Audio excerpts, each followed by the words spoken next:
ఉన్న బంగారాన్ని విడిపించి ఆ రోజు ఆన్లైన్ రేటుకే మేము కొంటాం. Sharma gold company. వాగర్థావివ సంపృక్తౌ వాగర్థ ప్రతిపత్తయే జగతః పితరౌ వందే పార్వతీ పరమేశ్వరౌ. సదాశివ సమారంభాం శంకరాచార్య మధ్యమాం అస్మదాచార్య పర్యంతం వందే గురు పరంపరాం. ఆదిత్యాయ చ సోమాయ మంగళాయ బుధాయ చ గురు శుక్ర శనిభ్యశ్చ రాహవే కేతవే నమః. శృంగేరి జగద్గురు పీఠాధిపతులకి కంచి పీఠాధిపతులకి నమస్కారములు తెలియజేసుకుంటూ కార్యక్రమాన్ని ప్రారంభిద్దాం. తులారాశి వారికి నవంబర్ 16వ తారీఖు నుంచి 30వ తారీఖు వరకు ఏ విధంగా ఉండబోతుందో తెలుసుకునే ముందు గ్రహ సంచారం గురించి తెలుసుకుందాం.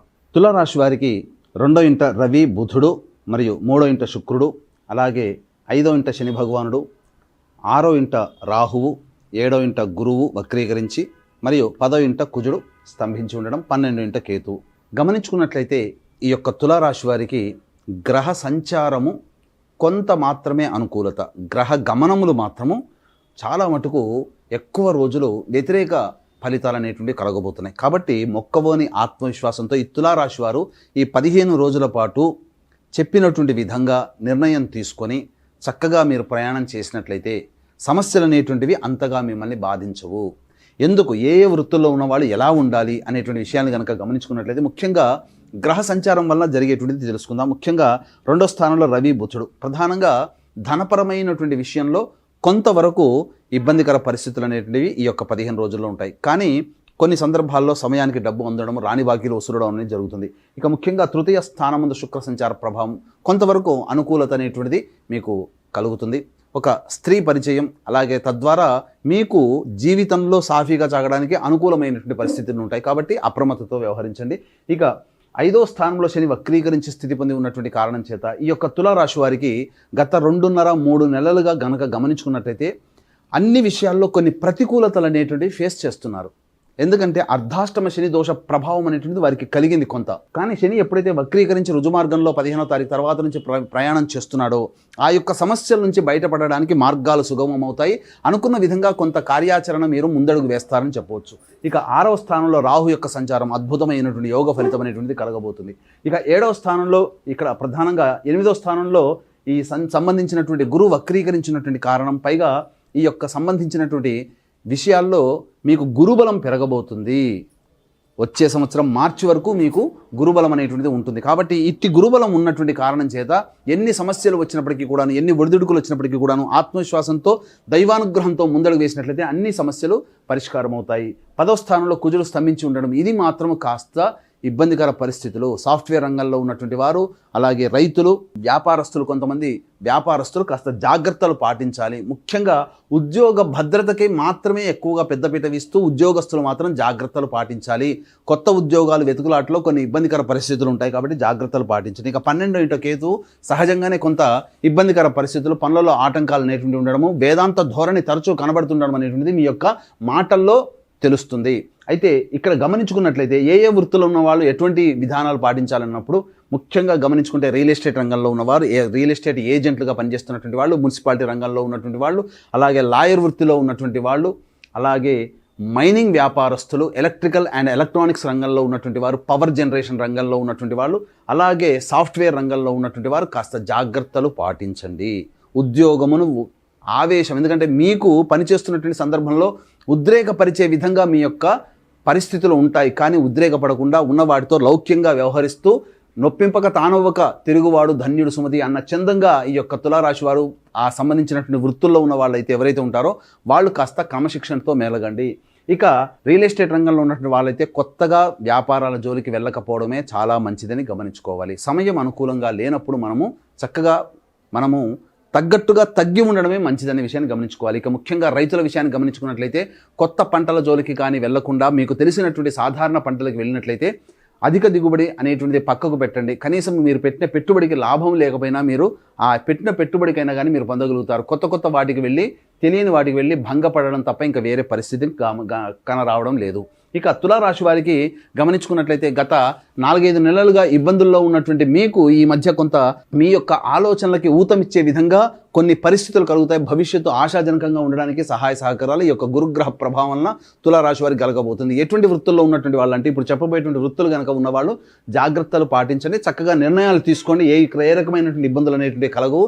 ముఖ్యంగా జ్యువెలరీ రంగంలో ఉన్నవాళ్ళు, ఎడ్యుకేషన్ ఇన్స్టిట్యూషన్లో ఉన్నటువంటి వాళ్ళు, హోటల్ వ్యాపారస్తులు, అలాగే రెస్టారెంట్ బిజినెస్లో నడుపుతున్నటువంటి వాళ్ళు, ఈ ఎఫ్ఎంసీజీ రంగంలో ఉన్నటువంటి వాళ్ళు, జనరల్ స్టోర్ రంగంలో ఉన్నటువంటి వారు, ముఖ్యంగా ఫుడ్కు సంబంధించినటువంటి బిజినెస్లో ఉన్నటువంటి వాళ్ళందరూ కూడా మీరు వ్యాపార విస్తరణకి అడుగులు చకచకా ముందుకు సాగుతాయి. అనుకున్న విధంగా మీకు లోన్లు రావడమో లేకపోతే డబ్బు సహాయ సహకారాలు అందడమో, తద్వారా మీరు వ్యాపార విస్తరణ చేసుకుంటారు. నూతన బ్రాంచ్లు ఏర్పాటు చేసుకోవడానికి మార్గం సుగమం అవుతుంది. కాకపోతే గురువు యొక్క స్థితిగతి ప్రభావం వలన కొంత అనారోగ్య సూచనలు, అలసట, సకాలానికి భోజనం చేయలేకపోవడం అనేటువంటి విషయాలు మీకు గోచరమవుతాయి. కాబట్టి జాగ్రత్తలు పాటించండి. ఫుడ్ విషయంలో డైట్ కంట్రోల్ చేసుకుంటూ మీ యొక్క పనులన్నీ చక్కబెట్టుకున్నట్లయితే మీరన్నీ కూడాను ఈ తులారాశిలో ఉన్నటువంటి వాళ్ళు ఇప్పుడు చెప్పబడినటువంటి వృత్తులు ఉన్న వాళ్ళకి లాభసాటిగా ఉంటుందని చెప్పవచ్చు. ఇక తులారాశి వారికి ప్రధానంగా ఈ శని పంచమ స్థానంలో రుజుమార్గంలో ప్రయాణం చేస్తున్నటువంటి కారణం చేత కొన్ని ఆలోచనలు అనుకున్నటువంటి అన్ని కూడాను పనులు నత్తనడుకగా సాగుతూ ఉండడం, కొన్ని ఇబ్బందికర పరిస్థితులు ఉన్నప్పటికీ కూడాను గతం 2-3 నెలలుగా పడినటువంటి కష్టాలకి మాత్రము చెల్లుబాటు అయ్యే విధంగా మీ యొక్క పరిస్థితులు అనేటువంటివి ఉంటాయని చెప్పవచ్చు. ఇక వివాహార్థులకు సంబంధించి యువతి యువకులకి వివాహము నిశ్చయమయ్యే అవకాశాలు ఎక్కువగా గోచరమవుతున్నాయి. చక్కగా ఆనందంగా ఉండండి. ప్రయత్నాల్లో ఆటంకాలు అనేటువంటి తొలగిపోతాయి. ఇక ముఖ్యంగా ఉద్యోగార్థులు చెప్పినటువంటి విధంగా బదిలీలకు సంబంధించినటువంటి ఎక్కువగా ప్రయాసపడి ఎక్కువ శ్రమ కోరిస్తే తప్ప ఫలితాలు సాధించలేరు అనేటువంటి విషయాన్ని జ్ఞప్తికి తెచ్చుకోవాలి. అలాగే ఎవరికి కూడాను ఈ యొక్క 15 రోజుల్లో ఎవరికి డబ్బులు అప్పుగా ఇవ్వకపోవడమే చాలా మంచిదని గమనించుకోవాలి. ఎందుకంటే ధన నష్టము సూచించబడుతుంది. ఇక ముఖ్యంగా కొత్త వ్యక్తుల పరిచయం వల్ల కొంత జాగ్రత్తగా వ్యవహరించాలి. దైవానుగ్రహం సాధారణంగా ఉంటుంది కాబట్టి దైవానుగ్రహం అందరికీ అందించాలనేటువంటి సదుద్దేశంతో ఈ నవంబర్ 15వ తారీఖు రోజున కార్తీక పౌర్ణమి సందర్భంగా మహాశక్తివంతమైనటువంటి త్రిపురాంతకం అనగా త్రిపురాసులని సాక్షాత్తు పరమేశ్వరుడే సంహరించినటువంటి క్షేత్రం త్రిపురాంతకంలో నవంబర్ 15వ తారీఖు రోజున జాతకరీత్యా కలుగు విద్య, వివాహ, ఉద్యోగ, దాంపత్య, సంతాన, అనారోగ్య సమస్యల నివారణకి మరియు శనిదోష పరిహారార్థమై వృషభ, మిథున, కర్కాటక, సింహతులు, వృశ్చిక, మకర, కుంభ, మీన రాశిలో జన్మించినటువంటి వారికి శనిదోష పరిహారార్థమై సర్వదోష నివారణ పూజలు, హోమాలు అనేటువంటివి పర్ హెడ్ 1500 రూపాయలకి చేయించడం జరుగుతుంది.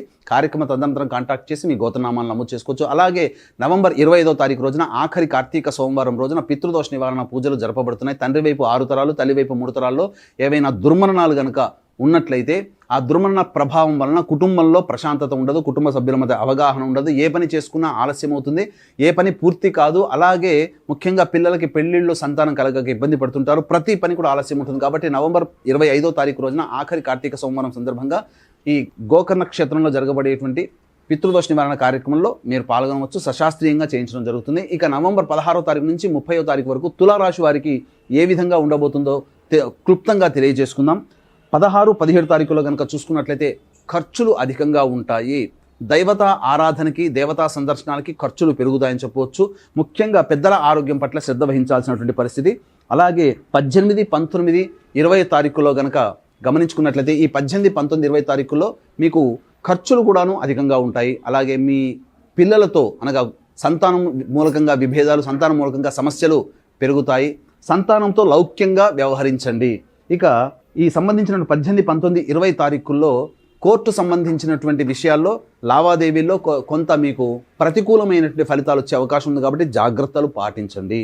ఇక 21, 22 తారీఖుల్లో ఉద్యోగార్థులు అనగా నిరుద్యోగస్తులకి ఉద్యోగం లభించే అవకాశం ఉంటుంది. ఉద్యోగార్థులు ఉద్యోగంలో ఉన్నటువంటి వాళ్ళు అధికారుల యొక్క అండదండలతో కొంతవరకు ఈ 21, 22 తారీఖుల్లో చేసేటువంటి ప్రయత్నాల్లో మీకు అనుకూలంగా ఉంటాయని చెప్పవచ్చు.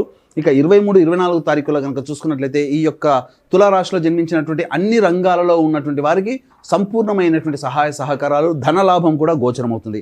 ఇక 25, 26, 27 తారీఖుల్లో కనుక గమనించుకున్నట్లయితే మీకు ప్రతి పనులలో కూడాను ఆటంకం అనేటువంటిది ఉంటుంది. ఖర్చులు అనేటువంటివి అధికంగా ఉంటాయి. అలాగే ఇక్కడ గమనించుకున్నట్లయితే మనశ్శాంతి అనేటువంటిది ఉండదు, ఏ పని చేయాలన్నా కూడా ఆసక్తి ఉండదు. కాబట్టి జాగ్రత్తలు పాటించండి. 28, 29 తారీఖులో కనుక గమనించుకున్నట్లయితే పెండింగ్లో ఉన్నటువంటి పనులన్నీ పూర్తి చేసుకుంటారు. ఒక బాధ్యత కంప్లీట్ అయిందనేటువంటి ఒక సంతోషంతో విందులు వినోదాల్లో బంధుమిత్రులతో పాల్గొంటారని చెప్పవచ్చు. ఇక 30వ తారీఖు రోజున ఖర్చులు అధికంగా ఉంటాయి. కుటుంబ సభ్యులతో మనస్పర్ధలు వచ్చే అవకాశం ఉంది. కాబట్టి మీ యొక్క వాక్కును అదుపులో ఉంచుకొని ప్రయత్నం చేయండి. అలాగే ఈ యొక్క తులారాశి వారికి వచ్చేటువంటి సమస్యలు, సాధారణంగా వచ్చేటువంటి సమస్యల పరిష్కారానికి ప్రతిరోజు సుబ్రహ్మణ్య భుజంగ స్తోత్ర పారాయణము, అలాగే ఈ చంద్రశేఖరాష్టక పారాయణం 3 సార్లు, సుబ్రహ్మణ్య భుజంగ స్తోత్రం 3 సార్లు కనుక పఠించినట్లయితే సమస్యలు తీరుతాయి.